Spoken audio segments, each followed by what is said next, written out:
To the mother that own the Clippers, you ass redneck, white bread, chicken mother you, your mama, and everything connected to you, you racist piece of you.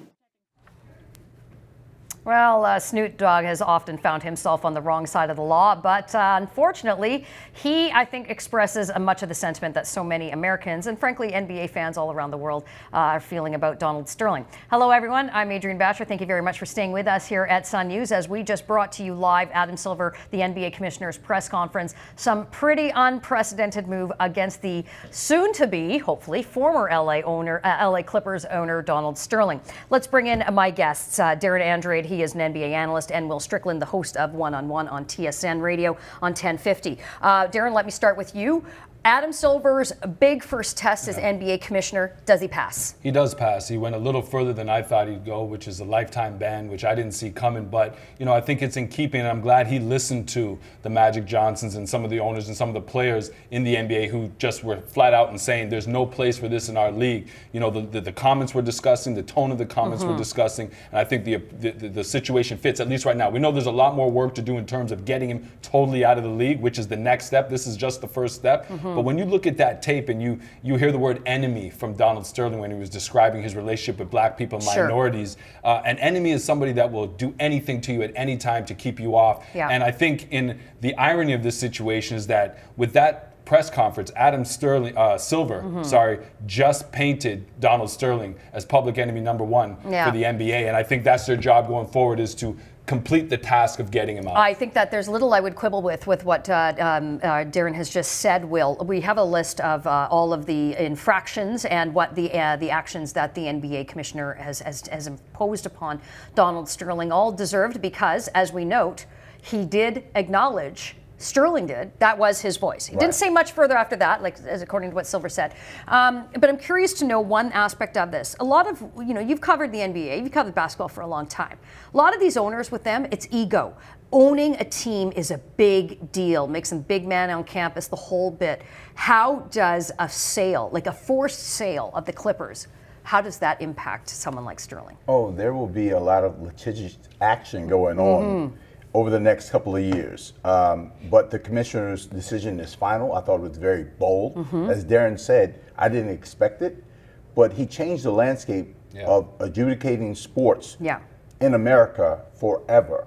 Like Roger Goodell may be the most powerful commissioner in sports.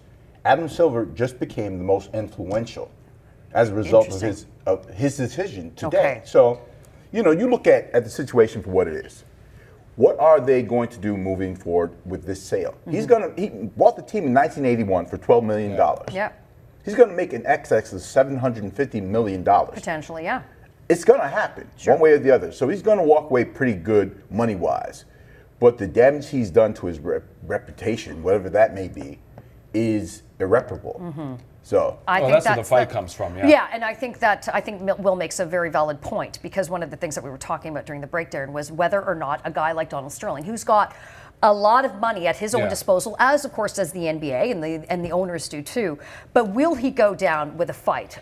Will he just say, you know what, I'm 80.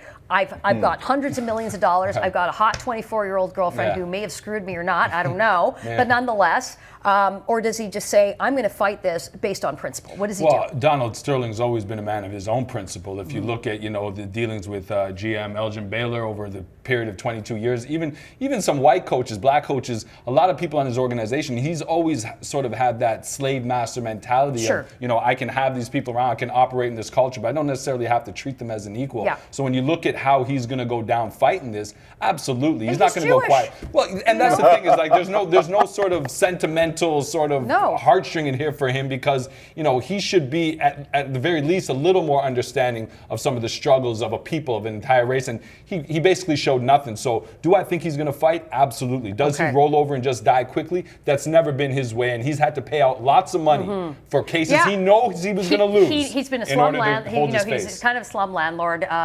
Will, he's been in trouble before. But okay, I'd be remiss if I didn't ask you. I mean, you host a show on Sundays on TSN, One-on-One on 1050. I know that this is going to dominate much of your show that on Sunday, but tonight is Game 5. LA Clippers are playing the Golden State Warriors. what happens tonight? Because on Sunday, clearly the controversy had really gotten into the heads of the players. As we said before, the Clippers are having the season of their life.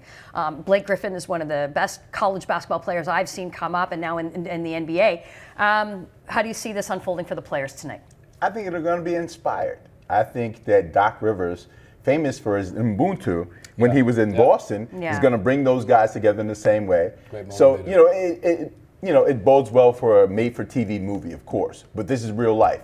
And I think these guys are going to be inspired, and on both sides, really. And the fans should be inspired by this. And all the former players who've endured over years and years. Adam Silver, you heard him apologize to Bill Russell and Magic Johnson, and all the greats from the past that were the first blacks in the NBA.